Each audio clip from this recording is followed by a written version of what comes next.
Let me tell you about a book that completely transformed how I understand emotional pain. It's called Counselling for Toads, a psychological journey disguised as a charming animal story. When I first picked it up, I expected a simple tale. What I found was a mirror reflecting my own struggle. And my Toad had everything. A grand mansion called Total, wealth beyond measure, adventures that would make anyone envious. Yet here he was, unwashed, unkempt, barely eating, staring at nothing for hours. His friends Rat, Maul, and Badger found him in this devastating state. His friends were terrified. This wasn't the boastful, energetic Toad baby. Badger, the wise old creature, made a decision that would change everything. He suggested something radical for that era. There, this Toad would see a counselor named Heron. Picture this: a depressed Toad, dragged almost against his will, sitting across from a tall, elegant Heron in a peaceful office. Toad's first words: defensive, dismissive. He didn't need help. He was fine. We've all said these words, haven't? Heron asked a simple question that cut through all defenses. How are you feeling? No. Not how should you feel. Not how others expect you to feel. How are you actually feeling right now? Todd couldn't answer. He had never truly asked himself this question. Here's something crucial about therapy that this book taught me. Heron established a contract, not a legal document, but an agreement. Toad had to want to change. The therapist couldn't fix him. Only Toad could fix Toad. The counselor was merely a guide. In their second session, Heron introduced a concept that revolutionized my understanding of human psychology, the child ego state. Inside every adult lives a child they once were. That child carries all the emotions, fears, and wounds from the past. Toad's inner child was screaming for attention. The natural child is who we were before the world told us how to behave. Pure emotion, spontaneous joy, uninhibited curiosity, but also raw fear and desperate need for love. Toad remembered being a young tadpole, full of wonder, before everything became complicated. But then came the adapted child. This is who we become when we learn that our natural selves aren't acceptable. Toad's father was cold, distant, critical. Young Toad learned to suppress his feelings, to perform, to seek approval through grand gestures and reckless behavior. This hit me hard when I read it. How many of us learn to adapt, to become who our parents, teachers, and society wanted? We buried our true selves so deep that we forgot they existed. Todd's depression wasn't weakness. It was his authentic self begging to be acknowledged. Heron then explained the parent ego state. We all carry our parents inside us, their voices, their judgments. When Toad criticized himself, it wasn't really Toad speaking. It was his father's voice, internalized decades ago, still echoing in his mind. There are two types of parent within us. The critical parent judges, punishes, sets impossible standards. The nurturing parent comforts, encourages, offers unconditional love. Toad had internalized mostly the critical voice. The nurturing one was almost silent. Finally, there's the adult ego state. This is our rational, present moment self.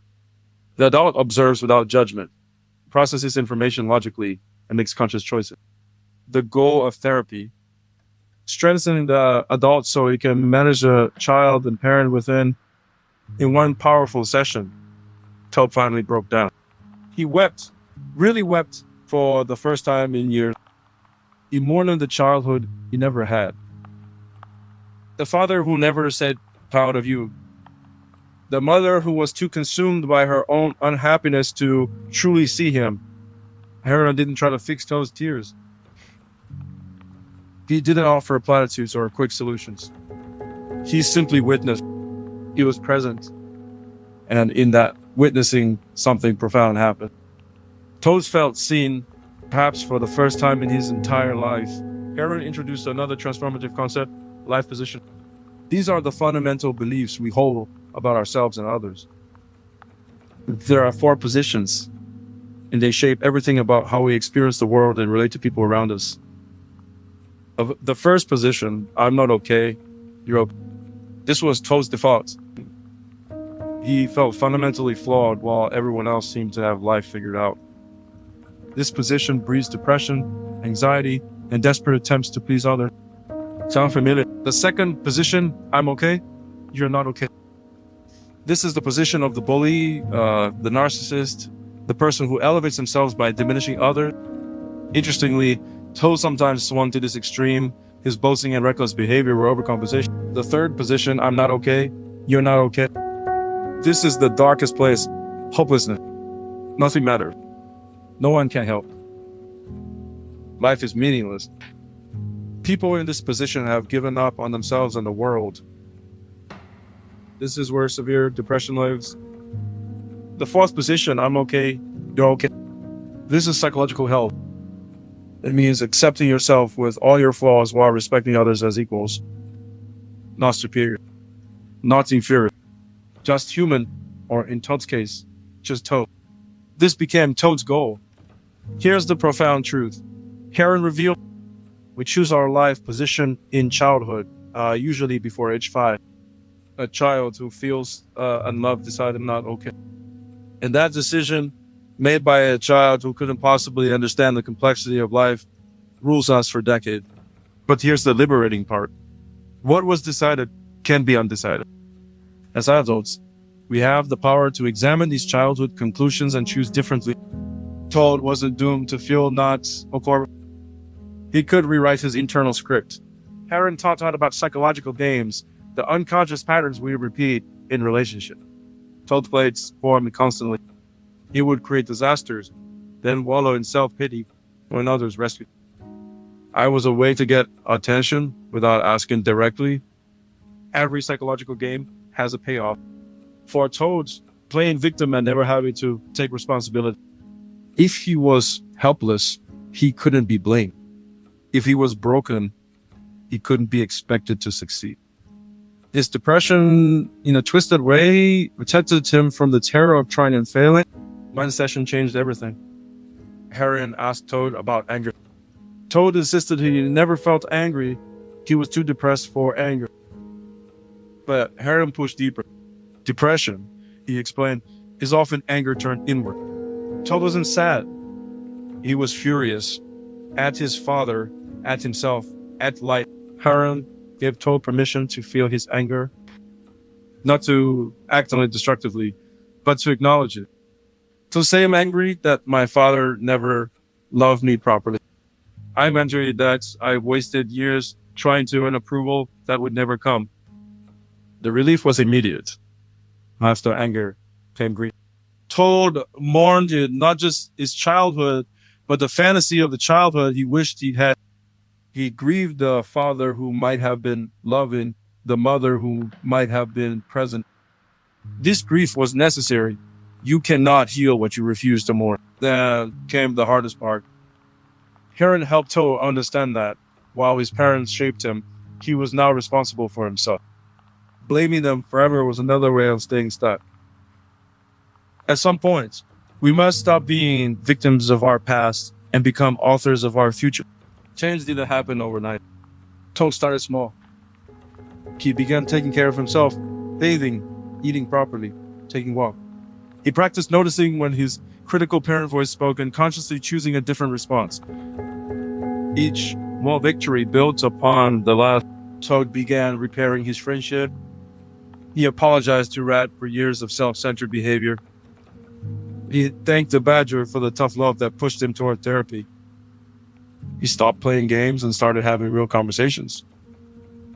His friends noticed a change immediately. Heron taught Toad to use an emotional thermometer, rating his feelings from 1 to 10 throughout the day. This simple practice built emotional awareness. Toad learned to catch himself sliding toward depression before hitting bottom. Prevention became possible. Toad identified his triggers. Criticism sent him spiraling. Rejection activated his childhood wound. Being ignored made him feel invisible, just like he felt as a young Toad. Knowing these triggers gave him power over them. Awareness is the first step to freedom. Something beautiful happened as therapy progressed. Todd's natural child, that spontaneous, joyful part of him, began to emerge. He laughed genuinely for the first time in years. He felt curious about the world again. The depression hadn't killed his spirit, it had only buried it. Toad learned to set boundaries. When Badger became too controlling, Toad spoke up calmly instead of either submitting or exploding. He could say no without guilt. He could ask for what he needed without manipulation. These were skills his parents never taught him. The deepest change was intimacy. Toad had always kept people at arm's length, fearing that if they truly knew him, they would reject him. Now he risked vulnerability.